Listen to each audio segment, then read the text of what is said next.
go. Graduated, elevated. Now it's my time to shine, yeah, let's go. Graduated, elevated. Now it's my time to shine, yeah, let's go. Major moves, power. Welcome to Ph.D. Hard Talk. I am your host, Noma Mguni. Welcome, Shristi Singh, to Ph.D. Hard Talk. Could you please introduce yourself, your research, and the university in which you're based at? So I just got my PhD. My name is Dr. Shristi Singh, and I got my PhD in biomedical engineering from George Mason University in Virginia, United States. My research involved developing a contrast agent. It's basically an injectable chemical that can increase the contrast and resolution of tissues so that they can be visualized, especially disease tissues like tumors, against background. And it's used for a new imaging technique known as photoacoustic imaging. Currently, that's the issue. Photoacoustic imaging doesn't have good contrast agents. And that's where my PhD work came in, wherein we developed a contrast agent so that we can get better images, which will eventually help in the detection of tumors in early stages and different other imaging applications. But basically, that's been my work. Excellent. Thank you so much for that summary. So, Doctor, the first question is, what got you interested in this research?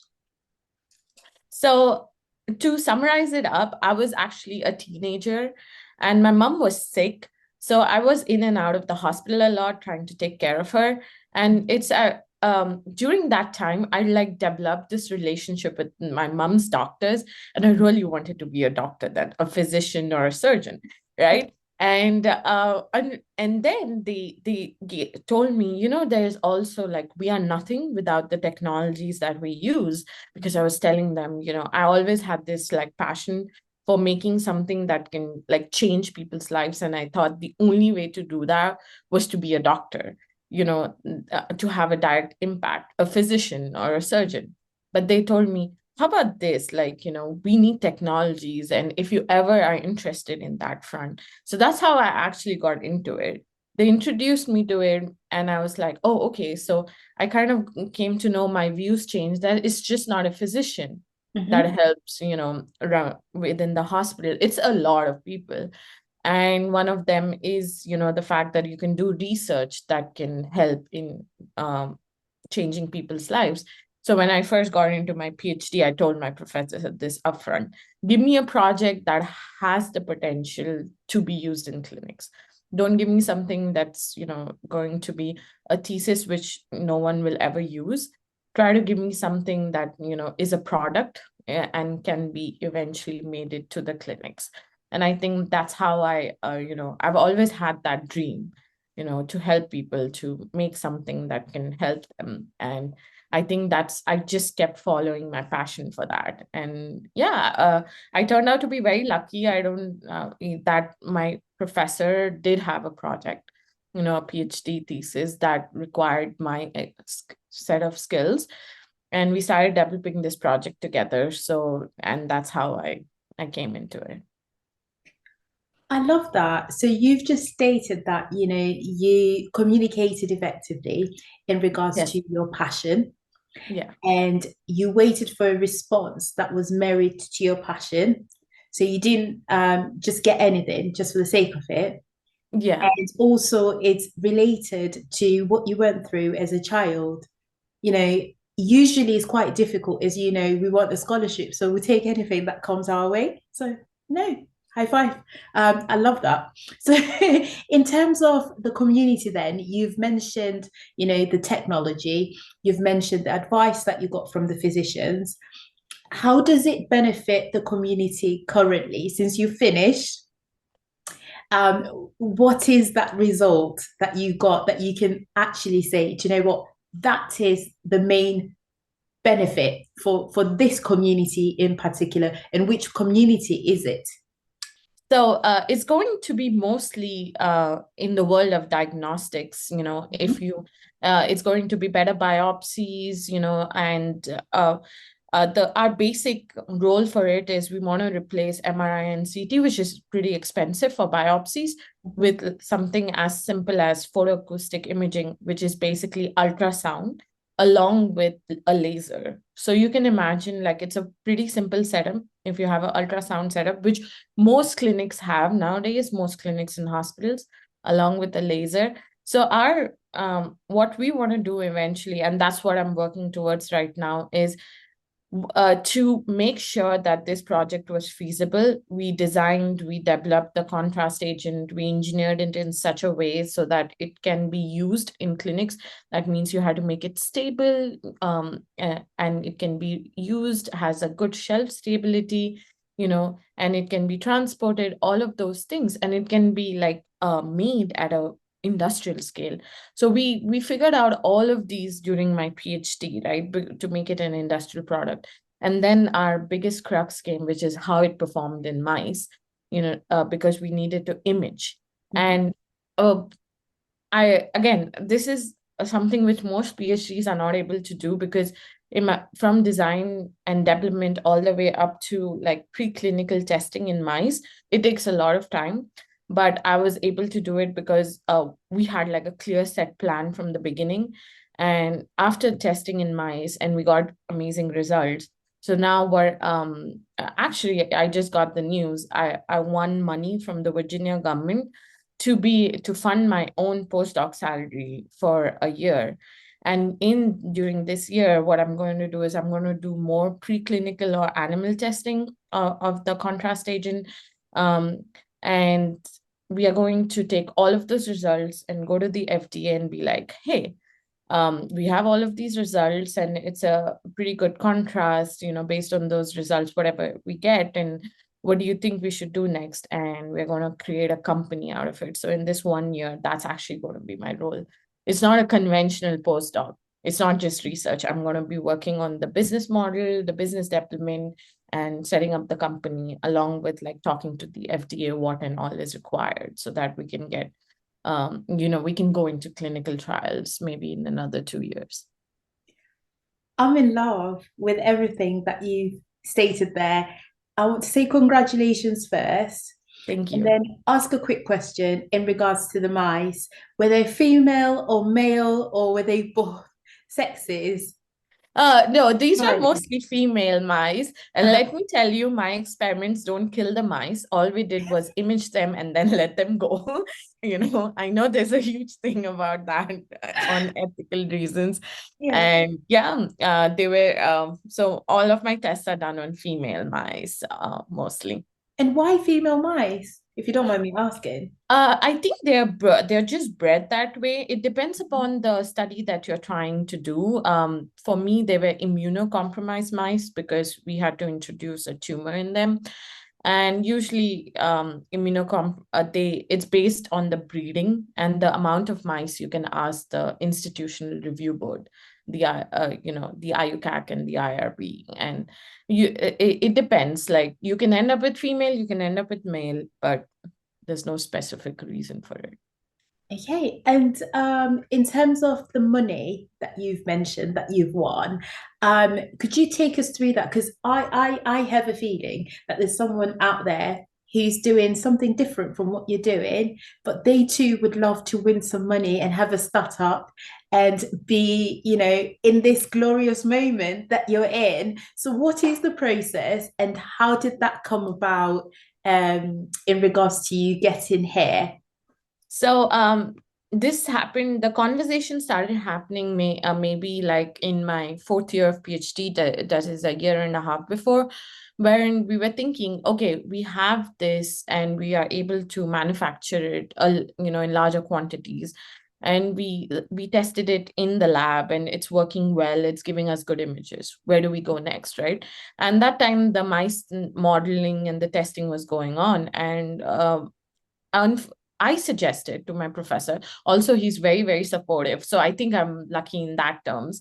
And I suggested to him, why don't we create a company, right? Because the only way to make sure that this goes, from the bench all the way up to the bedside is to have someone drive its growth. And what better way than a company? And so after that, we started looking into like various resources that we had around in the area, like locally in Virginia and even nationally. just to see that what it takes to build a company. Again, I don't have a business degree, neither does my professor. We both are scientists to begin with. But we got into enrolled, we got like selected for this National Science Foundation regional I-Corp, which is for entrepreneurs, budding entrepreneurs. And I had like a month-long worth of like classes that talked about how to build a company, how to get in money, all of those things. And in that, I was introduced to like some people who said, I know you're going to go into a transition period because after my PhD ends, I have to go find a job no matter what, because I'm on a visa in the United States. I have no freedom in terms of like having with you. yeah, exactly. So I need a job. Yeah. And my professor didn't have enough money for a postdoc. He has money for PhDs, but he's like, if we want to retain you, it has to be through a postdoc, right? I mean, or some other kind of job for which we need money. And so we started searching for local sources of funding in Virginia, wherein we can, get into like talk to different people. And we came across this grant that talked about like universities could apply for if they had a technology that is already patented, which is, I already have a patent on that. And if you have a technology, they wanted to help like budding entrepreneurs through that. So I applied for the grant. I wrote the grant the first time I was writing a grant in my PhD. And we went through a competitive process and we won. I just won the grant. That's how it worked out. Yeah. Do you know what? Again, I'm in love in the sense of, solution based.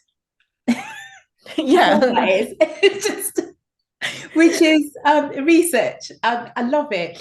And, in regards to, the startup, then you've gone for further education because, it's not your domain and, you're getting to grips with it. So in terms of a pitch then, if you had to pitch your business to a potential business person, let's say they're watching right now, in terms of a CFO, you need one who's going to deal with money to ensure everything is together, so what's your pitch? You've literally got 2 sentences, something to get someone's attention at home.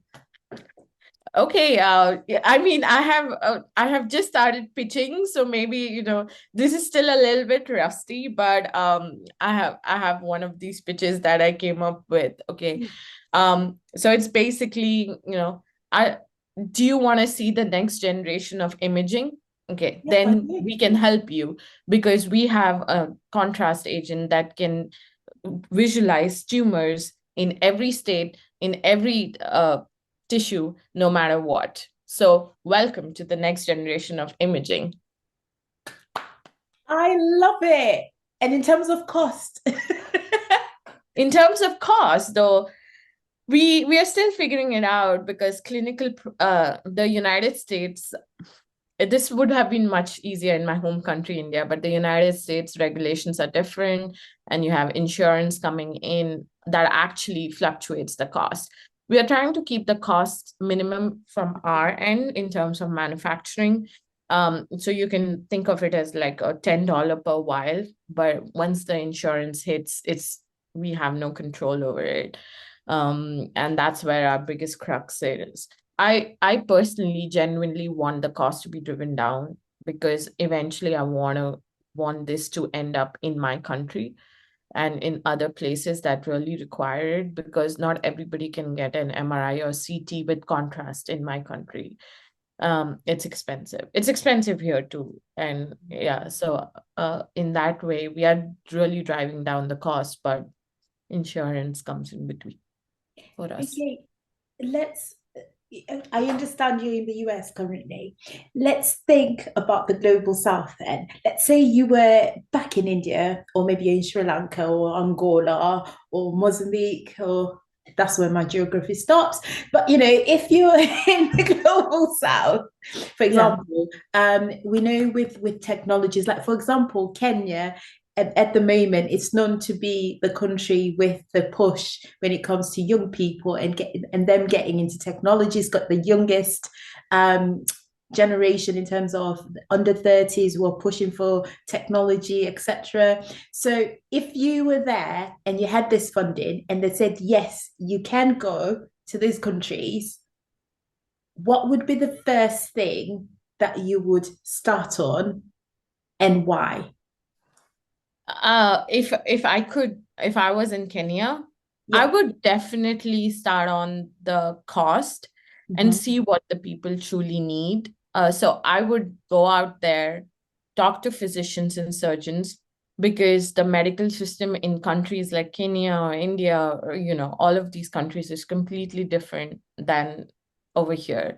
Mhm. Sometimes, I've come to realize you might make the best product in the world, but if no one is there to use it, then, you're going to have an issue. And so the first thing is that if I had this product and it was funded, the first thing I would do is I would go talk to surgeons and physicians and be like, hey, or radiologists or people that do the imaging, and be like, hey, do you truly need this? Or are you good enough to, see a tumor no matter what, like, feel a tumor and you trust your instincts?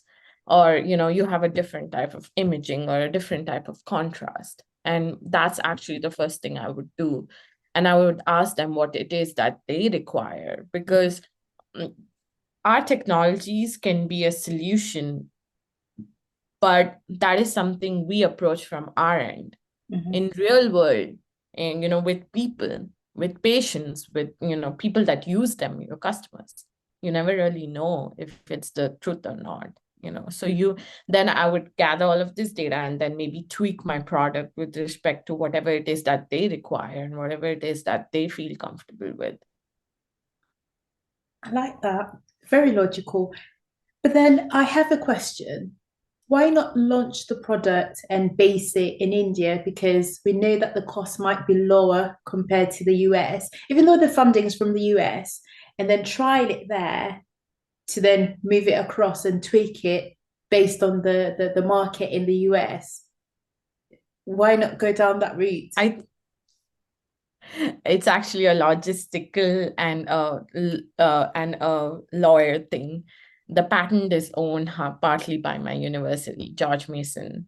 So Okay. unless I do not have enough money to buy the patent off of them and license it, I will not be able to take the patent anywhere or the product anywhere, because I'll have to buy it off of from them. Are George you not Mason. willing to try it in India first?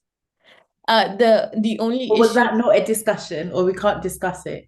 No, we can discuss it. The only issue is that since the patent is owned by Mason, I'll have to get enough money and be like, hey, I'm licensing this product off of you guys, and I'm going to formulate it in India. So Mm. they have to agree for it, and they'll ask for some sort of money because they paid for the utility patent. It's like $50,000-$60,000 to get one.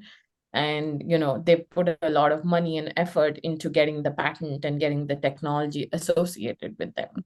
So it's actually a lot of like logistical, and I would say a lot of it is skirting around law. Mhm. um, because I cannot just go up to them and be like, hey, I'm from India, so I want to, be able to manufacture the product in India. And they would be like, yeah, but if you want to do that, then buy the patent off of us. Mm. And sometimes it can, based on, they'll do their own analysis on the patent, and if they think in the industry it can get them like millions of dollars, they will ask for that amount of money from me, actually, to buy the patent off of them. So it's actually law that prevents all of these things. It's a lot of skirting around. Let me tell you, when I started my PhD, I did not really realize that other than research, there was so much law and so many people things that went into it. When Mhm. you start a business, right? This was so new to me. I was going through these like IP classes, patent classes, and in that 1 month of all mini MBA that I got. And oh my God, I learned like so much, and how much of it is not possible or it's prevented, all of these things. I'm stuck here. I'm laughing because at the moment there's this big movement by Kanye West. Not that I need us to quote him or anything, but he's been saying about the contract, which is Yeah. read the contract. So, do you have any advice for somebody? Let's say we'll go back to Angola, to say that they've gone to the US or they're in Germany. The funding's there, and they've come up with something. And when it comes to the paperwork, what advice do you have for them when it comes to reading, signing, and asking for clarification where they do not understand, and not being overtly excited and just signing their life away? Don't be scared to ask the questions. Mhm. Be sure you read what you're signing on. It can be anything. Especially it doesn't really come up in grad school. The only thing you get is like your graduate research assistant, the stipend contract that you have to sign. But even read those, because sometimes it has like caveats that you want to avoid. And yeah, read it carefully. Don't be afraid to ask questions. Sometimes I just email the lawyers of my university or the lawyers that filed for my patent directly, because I'm just confused and I want to know that all of these things are feasible. And also like try to search out the relevant institutions that deal with these things. Like I didn't know that the office in my university, the technology transfer office, handles like a lot of like lawyer based questions, like which I can ask them. How much should I have in my patent since I'm on a visa, right? If you feel like you're being cheated out of like the share that you truly contributed in it, you have the right to speak out because you also created the technology with it, and ask all of these questions and make sure, you ask whenever you are in doubt. Because I know as an international student over here, we have this tendency to be like, let's not ask anything and let's not step on the wrong toes and things like that. But sometimes you just have to do it because, it's your life. Mhm. And, it's something that's going to benefit you, not even benefit, it's something important for your life, right? When I was giving my PhD dissertation, one of the things they counted as as what led to my dissertation was the patent. Mhm. They counted it as a publication. So you would want to like make sure you're on top of those things. Very, very insightful. And I love the key point that you've raised to say you think, I'm on a visa, so let me just sign it. No, you need to read, Yeah, you need to understand, be. and know what you're signing. So I love that. Thank you so much. And in regards to, anybody that's currently in India or the global south, and they've got some ideas, and they've been in contact with potential supervisors, and they know what they want, but what they want isn't available. There's something similar. What's your advice to them, when it comes to accepting that request? I would have to say is firstly seek out a good supervisor. You know what you want. That's true. But seek out a good supervisor because eventually it all depends upon them, Mm-hmm. right? If they are good and supportive, they listen to you and to like change their projects with respect to whatever their whatever your needs are. Yeah. I've seen this a lot, but ask a lot of questions to your supervisor to be. It is so important because you know sometimes you receive the funding, but if your supervisor is not that great and supportive, you're going to have a hard time in your PhD. You can be in the best university, but what makes your PhD or what makes your research and work is the man mentoring you, and that man or woman mentoring you. And that's extremely important no matter what. So ask the tough questions to them and be like, I have a vision. Okay, Mm-hmm. this is what I want to do. And believe me, if it's a supportive person, they'll be like, I understand your vision. Let's try to come up with something that's closer to your vision. Mm-hmm. And you start off and then things develop, and that's how projects develop, or your PhD thesis develops. No, I love that. And I guess in regards to, fear, which you've touched on in regards to visas and also in regards to questioning, especially if you think somebody is your mentor. What advice do you have for somebody that thinks, I mean, we fall into this little hole whereby we think our mentors, they know everything. And I guess, what I'm looking for from you is for you to advise somebody that thinks that my supervisor knows it all or my mentor knows it all. Is that the case? And also, should they be in fear to ask? Because, when someone asks me something about my research, if I don't know, I say, no idea, haven't looked into it, but in the near future, I might do, But what's your advice to somebody? I get it. Sometimes you have supervisors and you're like, oh my God, they're the best in their field, they know everything.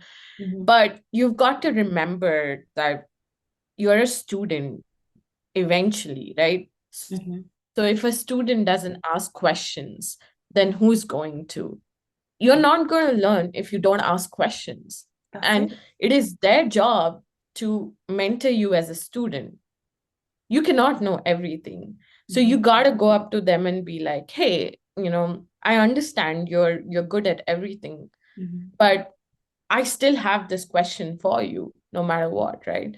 And honestly, it goes in every aspect of your professional development, because if your supervisor is ready to answer those difficult questions, and is ready to sit down with you and be like, okay, what questions do you have? Like, let's touch up upon it. That's actually the nature, like the character of the supervisor that you work with. So you just gotta break that barrier and think about it, like, and be like, I'm a student, and if I don't ask questions, what am I learning? What am I doing with my degree? And so he might be the best, he or she might be the best in whatever they do. But I gotta learn. I've come here for learning, so I gotta question them too. You gotta think of it as that way. And that's how I actually started off with my supervisor also. He's great at what he does. Amazing, right? But eventually I have to also be like, hey, do you think this is right? I don't think this is right. Like, let's discuss about it. And as I told you, I got lucky. He's very supportive. So